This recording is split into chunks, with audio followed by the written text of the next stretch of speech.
We want to build a community and share other women's stories.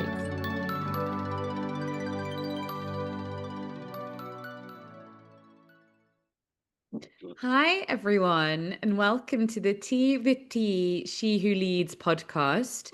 Today I have Mamta Rodrigues, and she is the Global Chief Client Officer at Teleperformance. Mamta, thank you so much for joining us today. Thanks for having me, Terry. And today we're talking about authenticity, which I know is something that is very true to your journey, Monta. So would love to obviously step into that and discuss that in a little bit more detail. But in terms of you, it's always helpful for our listeners to get a sense of who you are. Do you mind just sharing a bit about your journey and what got you to where you are today? Of course. Well, first of all, it's so exciting to meet everybody virtually. And I'm privileged to being here. I've been working for over 30 years. And my journey starts as just a simple Boston girl. Moved to New York for grad school, to the Stern School. Went to Boston University undergrad, NYU grad. And I've had the privilege of some amazing leaders along the way, which I know we're going to double click on. I'm one of four kids, a mom of two today, and my journey starts by always first also rooting myself in the foundation of being part of an immigrant family, and learning throughout the way. I learn from everyone who's, everything from even my children and above. I learn across the board, and I think that's what makes life interesting is Mm-hmm. learning along the way. And so that's been a bit of my journey from a personal and professional level. And I'm sure we'll double click on various facets of it along the way today. Yes, and thank you so much. I didn't know you were one of four. We didn't touch upon Yeah. that previously. So you Yeah. have quite a large family? I do. So I'm the youngest, and I think, sometimes people say, "Oh, that's what that makes sense." I'm the youngest of three girls first, and then my brother. Okay. So I'm a middle child, but then also the baby in some ways. Mm-hmm. And I was born in India, raised in Boston, moved when I was around 3 years old. Okay. So, I am, for any of those that are listening from the US, I am a Patriots fan.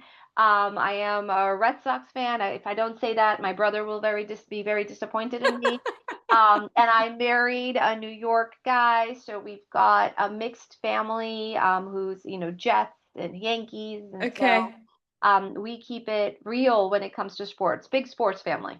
Yeah, it must be interesting in your house on the weekends. It is. It really is fun because, and it's many different sports as well. So in my household, American football or soccer, Mm-hmm. rugby, golf, basketball, cricket, are all active sports, for lack of a better description, watched in Yeah. my house.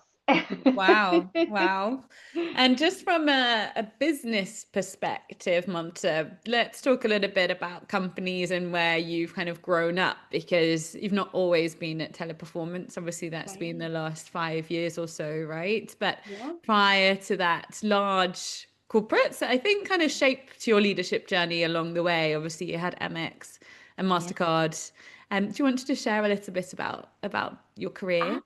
Absolutely. Thank you for that. So I started my financial services career journey with American Express after graduate school, and then have worked at Amex, Mastercard, Visa, Synchrony Financial, and now at TP. Prior Mm-hmm. to graduate school, I did work at Digital Equipment Corporation, which then got acquired by Compaq and then is now HP. And I started in finance there, Okay. and then did a blip in investment banking as well. Mm-hmm. But I would say the lion's share of what's really morphed my career and my leadership has been through the Amex journey.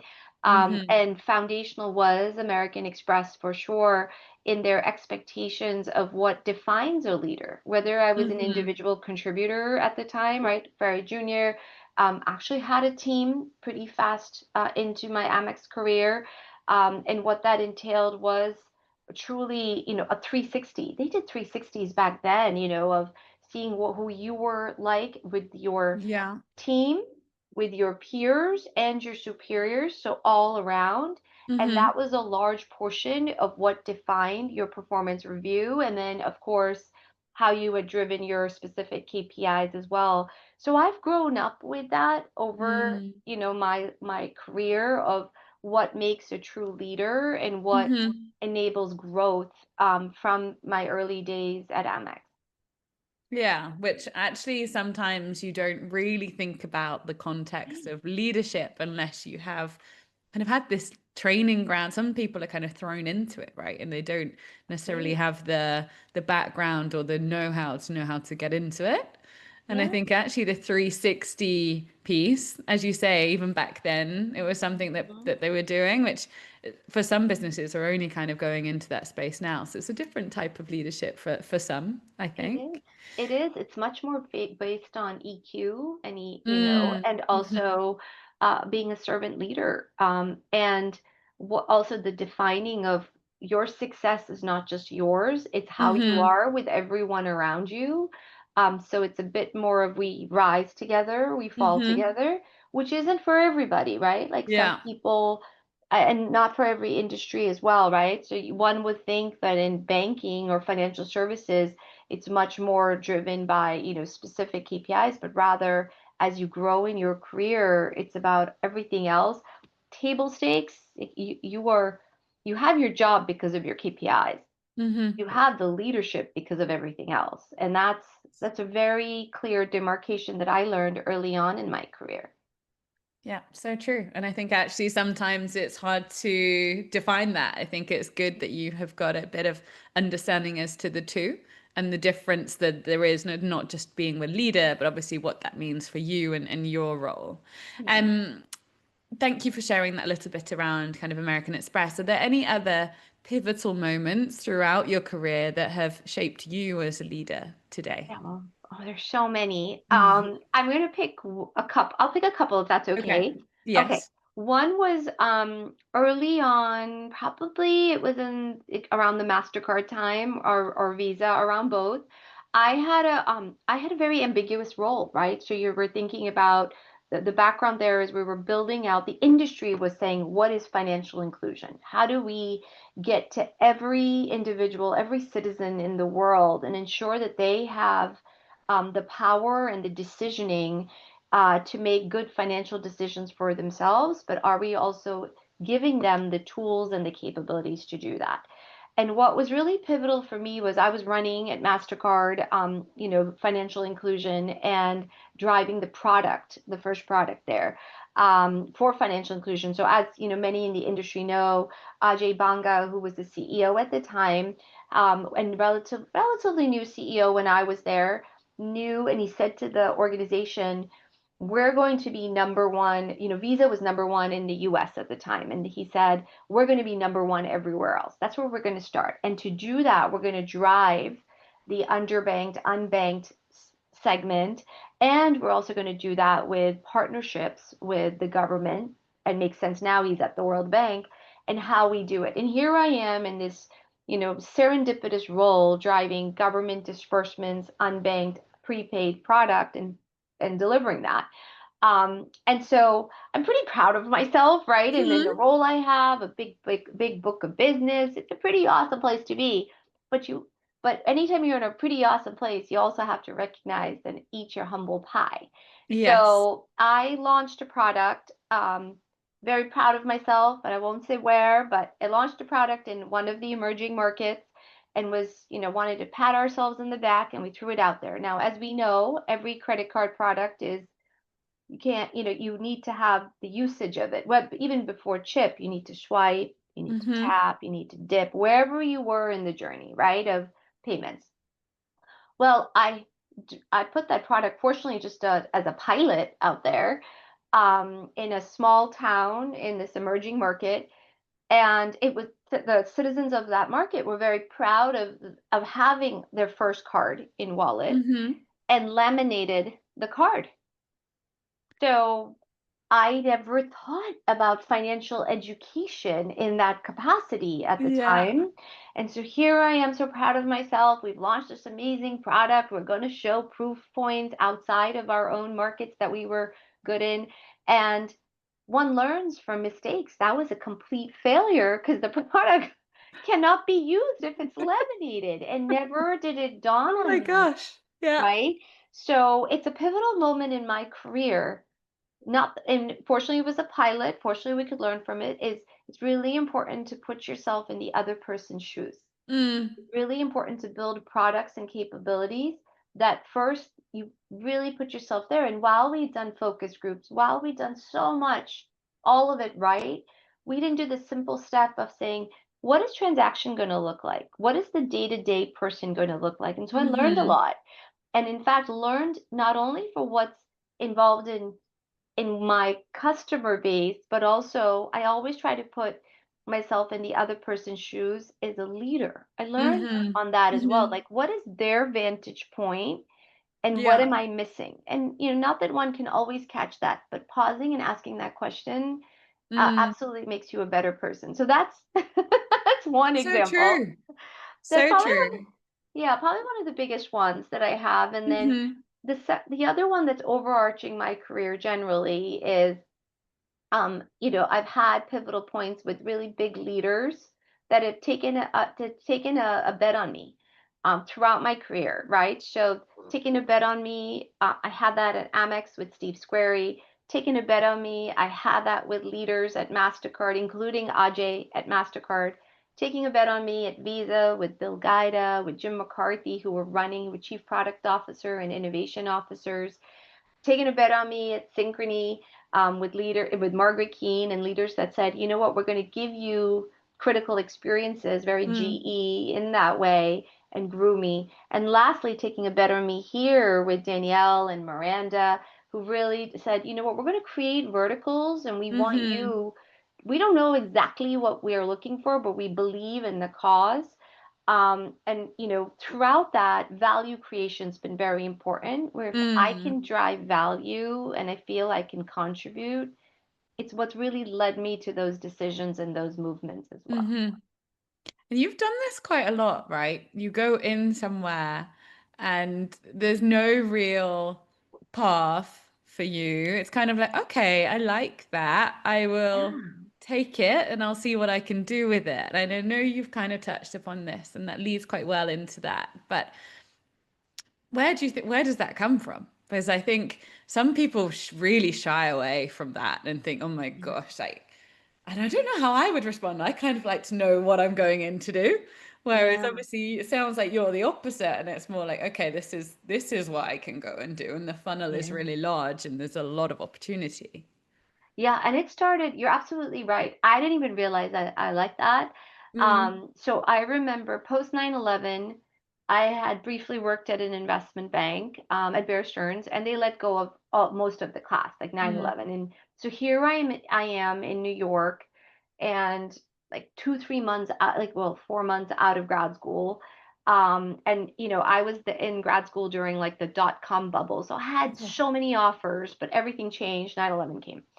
Mm, And then I got 3 offers, two back in banking and one at NYU, back at NYU, so at the Stern School, okay. and with the dean, with the vice dean. And the job was, to create, connections and a network for New York, given 9/11, like what can we do? How can we do it? What are we going to do to help Mm, the community? Okay, that was mhm. the genesis, Wow. the Okay. overall premise, I should say, of Yeah. the job. I asked the vice dean, I'll never forget this, Rich, asked Richie, so what exactly is my job? I mean, this was like, I'm in my 20s, right? Like, I'm young. What exactly is my job? And he's like, I don't know. I have no, he was a very blunt person, Mm, and he goes, I have no idea, but it's going to be your job to figure it out. Now, keep in mind, I had 2 other jobs that were very clear back in finance. mm-hmm. I had this ambiguous job, and there were 2 reasons I took it. One, because I kind of liked the I don't know. And, I remember realizing then that I was willing to take it. But the other Mm, big component was the other 2 jobs were not in New York. The one was in Connecticut, one was back in Boston.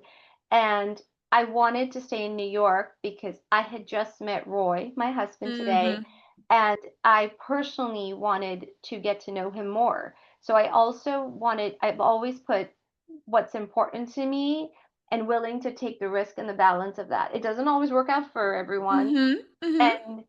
And a role like that, a lot of people thought, like, why would you go into academia after an MBA? It was Mm-hmm. one of the best jobs that I had that helped me build 80 relationships around Wow. NYU, and we can get into that if we want to. Mm. One of them was Amex, Harvey Golub, Okay. who said, you need to come work at Amex. And I said, I'm not ready yet, but when I am, I'll come there. So it led to that. And I left back a center that I created. So, it's still there today, the Center for Strategic Initiatives at NYU. So it was phenomenal. And that told me that you can take something so ambiguous.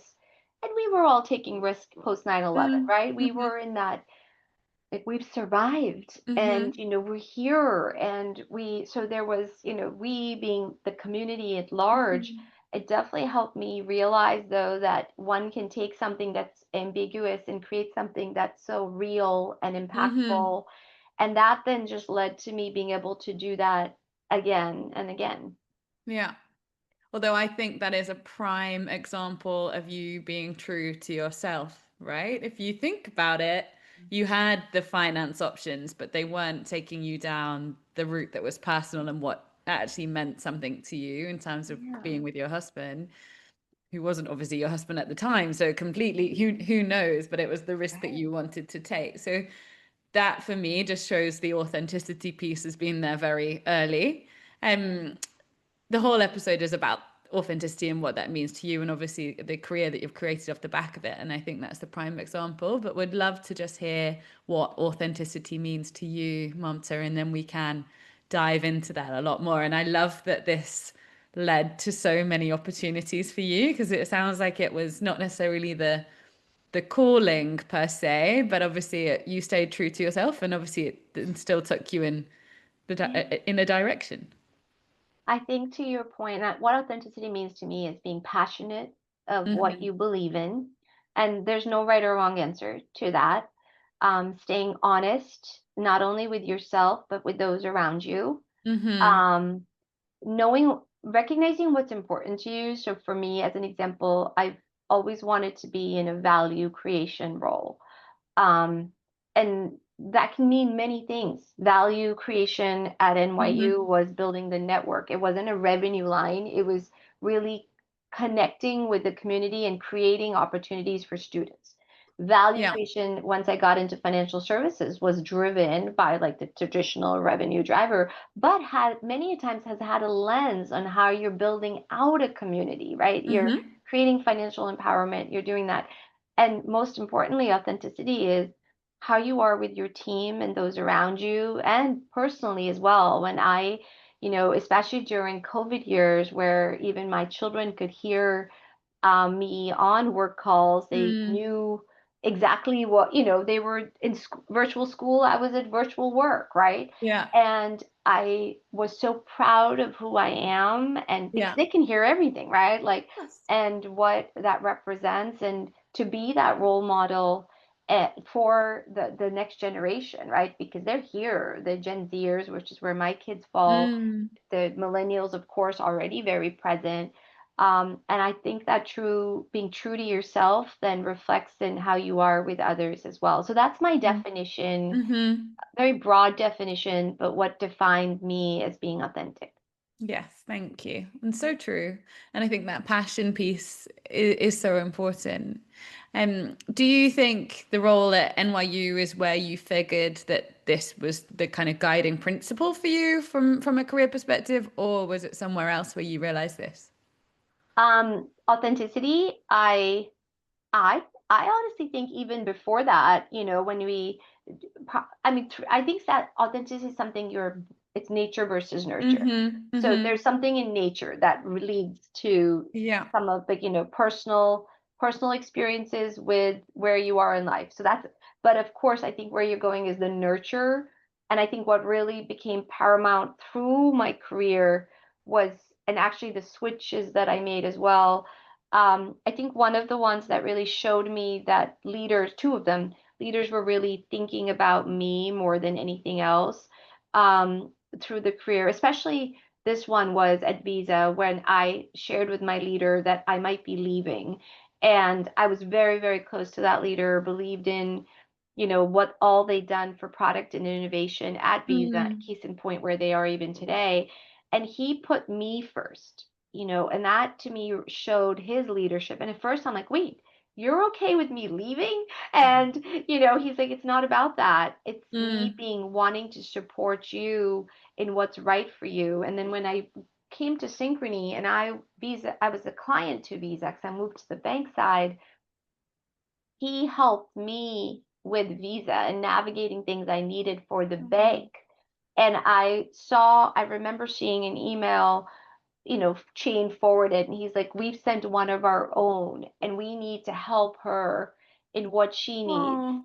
And to me, that has been like role models like that are so important in life. And just Mm-hmm. to know that people are looking out for you personally, and it's not like the business card you Mm-hmm. have, but the relationship you have. And examples of that have helped me for, for who I am. And I owe it to the next individual and individuals to reflect the same, because leaders like that have my loyalty for life, and they deserve it because they've earned it. Mm-hmm. Mm-hmm. Yeah, it's one of the it's one of those things that either comes naturally to somebody or doesn't, I think. And I Yeah. think some like, it's a bit like you say, the nature versus nurture, because for me, for anyone in my team, I would always think, okay, what's right for you next, and how do I help you get to that point, and how do I help kind of pay it forward, which I think not everybody always has. I guess maybe it's just not naturally something that you would think about. Right. Yeah, and it's interesting, right? And then there's some industries, including some in financial services, that are very much about your individual results, right? And so sometimes people, even me, I mean, I think everybody in nature has a kindness spirit, but Mm-hmm. sometimes they get converted, for lack of a better Mm-hmm. description, to their environment and expectations that are there for them. Mm-hmm. But and how they define success. So for me, I define success with my team, with Yes. followership, with, feeling that power of we, Mm. and seeing that excitement in individuals when we win together. Mm-hmm. Um, so like everything, I read this quote once, like when somebody gives you a gift, they're also selfishly wanting to give you a gift because it makes them happy. So this is a bit of selfishness in me that it makes me happy when Mm-hmm. there's team. It's what gets me going. Mm-hmm. So it's not just me being altruistic, it's also me being me, and Yes. yeah. Yeah. And has there been a time where you have had to compromise on that authenticity piece? Um, It's a really good question. I've had to, yes, I mean, life has times when things are difficult. Mm. I would be, I would be lying to you if I said otherwise. Mm-hmm. And there's been times, I remember one vividly, I was quite junior in my career, where I felt I needed to bite my tongue. I didn't necessarily have a voice that I do today to say Mm. something. And I feel like that made me not feel my authentic self. I didn't like that feeling. Mm. And fortunately, I had a really good mentor who I could talk to about that. And she said to me, well, you learn from good and bad leadership. And True. so, and you can't always change the role, like the place you're in at the moment. But you can learn from it. And when you're in that position, ensure that that doesn't happen. And Mm. her feedback, her guidance to me was really helpful because I mean, I was this youngin, like ready to like, and I should always be like conquer the world. But there's times also of like saying, okay, I need to learn and use that. So I felt a bit compromised, but she Mm. empowered me in that. Her guidance was great. I didn't stay in that role for long, which was good for me because I Mm-hmm. can't work for somebody that I don't respect ultimately. Mm-hmm. And so when the opportunity allowed itself, I was able to change roles. and learn from that experience, but hope for that to not happen again. Yeah, I think it's situational sometimes, right? And as you say, Hmm. if you don't necessarily, if you're not in the position where you can speak up, I think it's hard and it does compromise us and compromises our values Yeah, ultimately, right? for sure. Um, Thinking about your career, because I know there have been some parts that I'd love just to go into in a little bit more, and particularly thinking around when you moved to India and you had to take the sabbatical. And that was obviously a huge thing for you. Very young children, like, Yeah, well, one young child, one not born yet, right? 2 months. I Two moved with two him for months. 2 months. Okay, so very young children. And Yeah. that was a huge thing for you. And I know just kind of a bit of a shift, wasn't it, in terms of your career, but obviously led you on to great things. But would love just to hear about that because I think not Same. everybody feels they can take that opportunity. Yeah, no, that was definitely monumental time in my life because we were moving with my husband and I were moving. It was, after the financial crisis of '08, Mm-hmm. and we were moving with a 2-month-old and shy of 2-year-old to India. And I was moving originally during my maternity leave at Amex. So with full Wow. intention to work at the time and then land in India. Now, I shared with you I was born in India, but I'm a Boston girl, and so Mm-hmm. landing there, I didn't even know like where to get a carton of milk, to be honest. Mm-hmm. Like really new for me and across the board, and with 2 young kids. So I tried to work, I tried to make it work, and this was not on Amex at all, but things were hard. India was hard, Mm-hmm. and something had to give, and there is, while there's never work-life balance, the extremity of it in India was even more so. So it wasn't like I could rely on my husband who was running an investment bank and really not around. And so because he was busy working, and so Of course. I looked at myself and said, I'm going to fail Mm. across the board. And that was a hard decision. But, it came to me pretty quickly in my heart when I asked myself, am I okay feeling guilty every time I leave and feeling guilty every time I come back? Like I was feeling guilty, period. Mm-hmm. And I could see even while I tried for a few months that it was detrimental to how my kids were being raised. Now people will say, oh, well, there's all this support in India. There Mm. is, but there isn't, especially when you're not from there and you don't have an infrastructure that also has like family and all these other things. Exactly. So I decided to quit. I remember calling Amex and saying, and they were very flexible, like work from home. But back in the day, there wasn't even Wi-Fi. Like we're talking like the dial-up, you know. Like really, I said I'm not going to be effective, but I needed to be true to Amex as well, Yeah. right? Like, I'm not going to be effective at Mm-hmm. home, and I'm not being effective as a mom, as Mm-hmm. myself, as me, and I just need time off, and I need to focus on figuring out India. It was the best decision, Terry, of my life because Good. oh my God, I also realized I truly love that. So Mm. I can absolutely I have a ability to make myself so busy and show and still make an impact and have fun. So whether I work or I don't. And so Mm-hmm. it was a really good time with my kids, really good time for understanding and really understanding and appreciating India, which created that foundation of us later. And then Mm-hmm. stepping back in consulting roles more on my terms while I was there. Mm-hmm. With a more flexible schedule, and feeling better about me Mm-hmm. after the first few months. Yeah. Yeah. And just actually being true. I think you are, it sounds as though obviously kind of part of your sense of achievement and where your passion comes from and that and as you kind of say the underlying passion for you is doing something well. And Yes, obviously if you're in a position where you think, do you know what, something's being compromised here and I'm not giving it 100%, that's also not you. you're And right. so I think for you to kind of take that step back and say, actually, I'm going to do this on my terms and what feels right for me.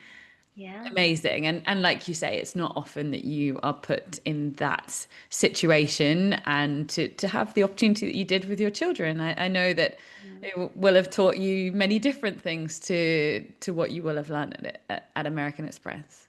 Yeah, and and to your point, I share that with, because I'm on the women's network here at Mm, TP and even previously at Synchrony. I share that openly because there's still a stigma a bit for men or women to take time mm-hmm, off for whatever reason. I think it's changing over the years, but definitely my generation and, mm-hmm, for sure.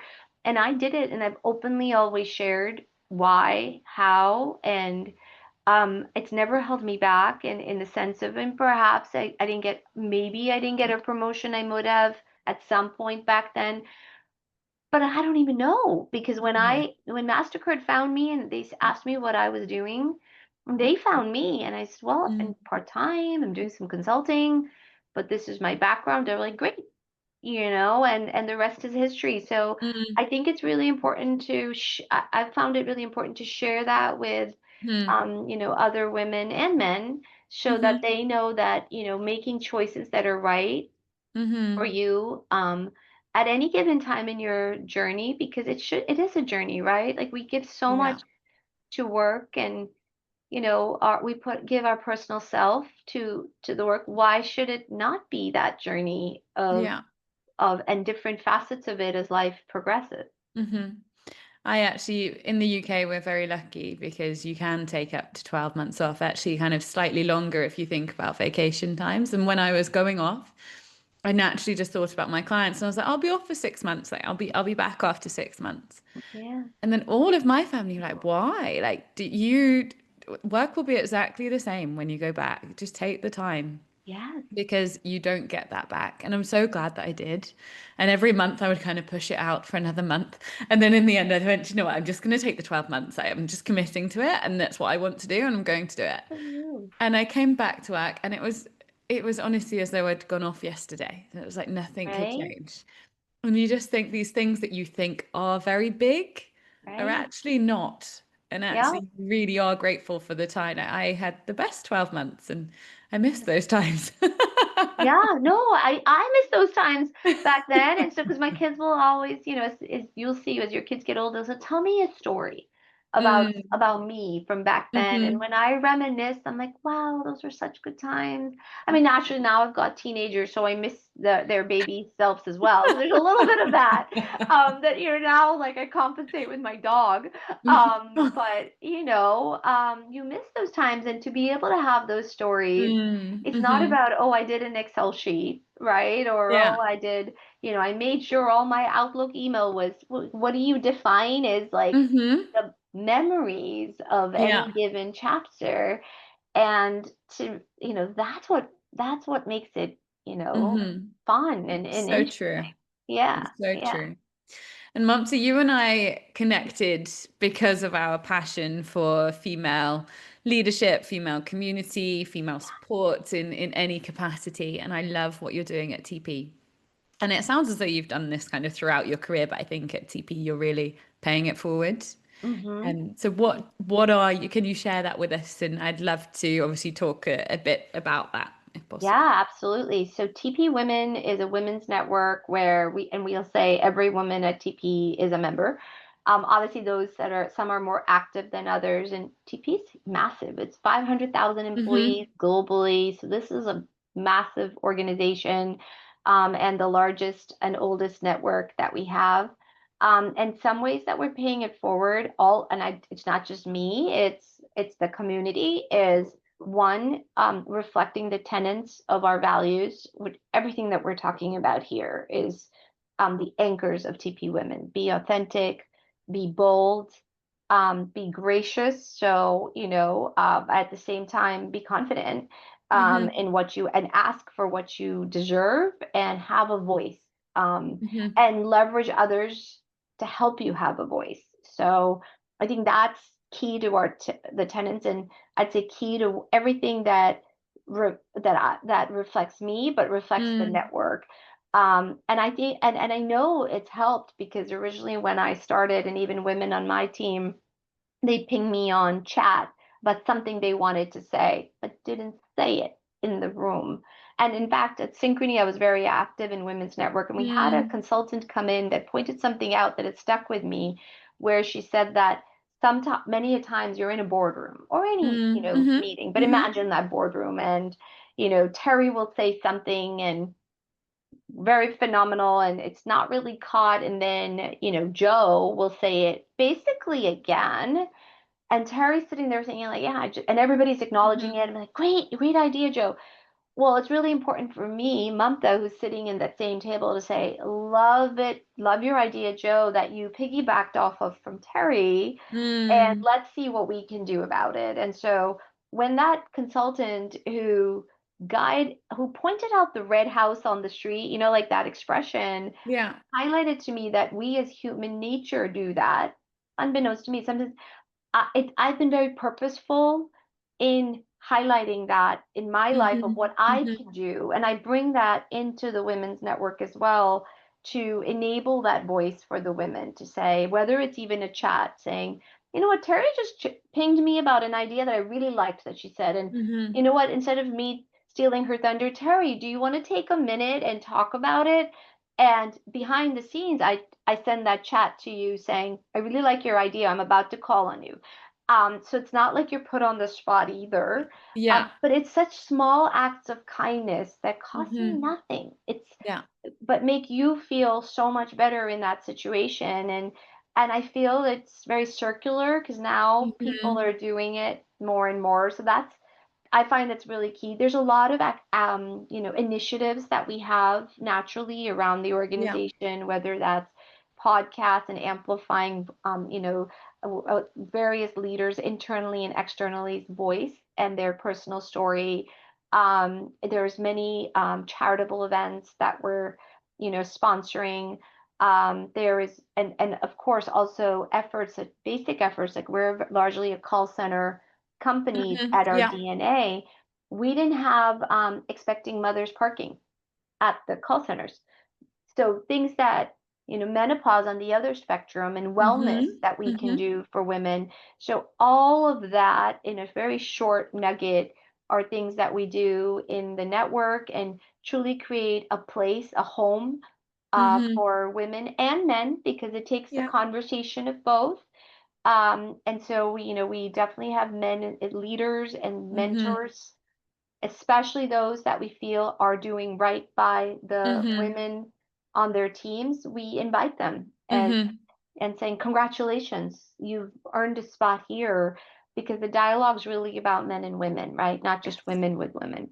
Yes, agreed. And that's not the purpose of this conversation, right? It's not to say that it's one versus the other, it's one and the other, but it's also to amplify the voices in the room, like you say, when sometimes Joe gets heard but Terry doesn't. It's how do we help these people to speak up, and to help also create a community where maybe people don't have the confidence without it. And I think sometimes you do need that person or the mentor on your shoulder to say, go for it, you can do it. Right. But there's not always that opportunity. Is I that where agree. is that where that came from for kind of building TP? It did. Absolutely. That was the premise of it underlying, as well, as especially because it's not even Joe's fault in that No, scenario, right? no. And so, and unfortunately, in the past, there was this channeling of negativity unbeknownst to Joe. And now, when I have a boy and a girl, right, a son and a daughter, I even see that in like nature versus nurture. Like it's so unbeknownst to them, Yeah. but yet even that negativity, that's if we mitigate so much just by creating that transparency, because there's so many inadvertent actions that result in that scenario, Yeah. which can be easily dissipated, if Yeah. addressed. Actually, could you share that story with the person on your team? And it was a male, and they said, I didn't think that you were going to hire me. It Right. was, Oh my goodness, that really shocked me. So mm, this was a few years ago. I'm building up my team, and when I'd left my former employer, obviously there was a period of time I couldn't bring people over, but when that non-solicit was done, I had mm, followership, and people said, "Can I come?" mm, And so this one individual, we were at a conference. He'd been relatively new, maybe 3 months in, and we are all, the team is, hanging out and just conversing and socializing. And somebody on the team said to him, "How's it going?" He's like, "Great. It's going really well. Obviously, I worked with Mamta for years, but people have been really surprised that I'm here." And I hear this, and I'm standing right there, but I'm like, Why? Why are they surprised that you're here?" Because the way I heard that was, why would somebody not come that has worked with for me for like 5 years already? Very logical. Like, do Mm-hmm. they think I don't have followership? That's how I heard. My Okay. ears heard that. Mm-hmm. And or do they think that he doesn't have the capacity? Like, those are where my Mm-hmm. head went. My head went. He goes, "No, and he is a white male." And he said, "No," and he did this. And I'm like, I really didn't understand it. I'm like, what does what does this What do you even mean? mean? I'm like, what? And fortunately, we have a really, 5 years of working together. Like, I've seen Mm. him grow up, and been to his wedding, and know his Mm-hmm. family. And so I'm like, I don't even know what you're talking about. Like, I really didn't understand it. He's like, "Mantha, it's because I'm a white male." I'm like, "Wait, what?" And this was like Mm. mind blowing to me. He's like, "Yeah, because you run the women's network and you're all about diversity and equity and inclusion, that people are surprised that you hired a white male." I'm like, "What?" Like, this was to me really, really shocking. And Yeah. of course, he's being very blunt and authentic in Mm-hmm. and Mm-hmm. sharing that with me. I said, "You are my diversity." I literally, on my team, because diversity is about diversity of thought, and it's Mm-hmm. about, and he was my diversity. Like, I had many other individuals on my team, and he brought a different mindset. I didn't have that many white males on my team. So, if Mm. we're doing the buck, and quite honestly, I've never hired with that. I've hired for diversity of thought, Yeah, regardless of where you come from. exactly that. Yeah, and in fact, it stuck with me that I actually blogged about it. On my LinkedIn, I had a post about messaging the diversity of thought, because I thought it was so important. And you know what, Terry? I've posted a lot about a lot of, Mm. Mm-hmm. different things, and that post till today is probably the most active post that I got on then on the number of text messages I got one on Wow. one, chats that I received, people calling me and saying, "I really appreciate you sharing that." So there Mm. is this undertone of that I wasn't even aware of, that where people want to hear more, that it's about diversity of thought and not about, everything else that we say. And so, yeah, that was a learning moment Mm-hmm. Mm-hmm. for me, big Yeah, time. interesting. And again, it leads back to the authenticity piece, right? In fact, I Yeah. genuinely don't think my vision doesn't get me in that way. I'm actually really thinking about the team and what the makeup is. But obviously, from an outside perspective, sometimes you have to look at that too, and just don't know. People think about things in a different way, right? I think it's Yeah, it, I it, agree. And thank goodness he was candid with me, right? So mm, I think that's the other piece of when you're true and authentic with yourself and others, most of the time you get it back. yes. And so, and that's really a feel good as well, Hmm. right? You get it Hmm. back. So it makes you a better person Yeah. when it's a two-way conversation. And I'm Hmm. using conversation loosely, because then you really can be, even for yourself, because we're all about self-improvement. Mm, What do I need to do to, that was a self-improvement moment. Even maybe, and others may say, well, no, it wasn't. It was just a comment by exactly. someone. Yeah. But there was definitely an undertone that I needed to improve on, that, Hmm. or react to maybe, that helped me even more so, than I ever would have thought. Mm, hmm. Yeah, thank you for sharing. I wanted to Yeah. just cover that because it was quite an interesting topic when you and I covered it previously. Yeah. Just thinking, you've touched a little bit about mentorship, and people always ask me this, and I get asked this quite frequently. Do you seek out your mentors? Do you run mentoring groups within TP? Like, what does that look like? 'Cause I think sometimes women in particular are less confident when they're thinking about, okay, who am I who can I ask to mentor me and why would they want to do it? So it's just nice just to share a little bit around that, if you don't mind. Yeah, it's a very, very important part generally for if I can give advice on this podcast is to be a mentor and have a mentor. And we do have programs not only within the TP Women, but also for the company TP overall as well, which I participated on.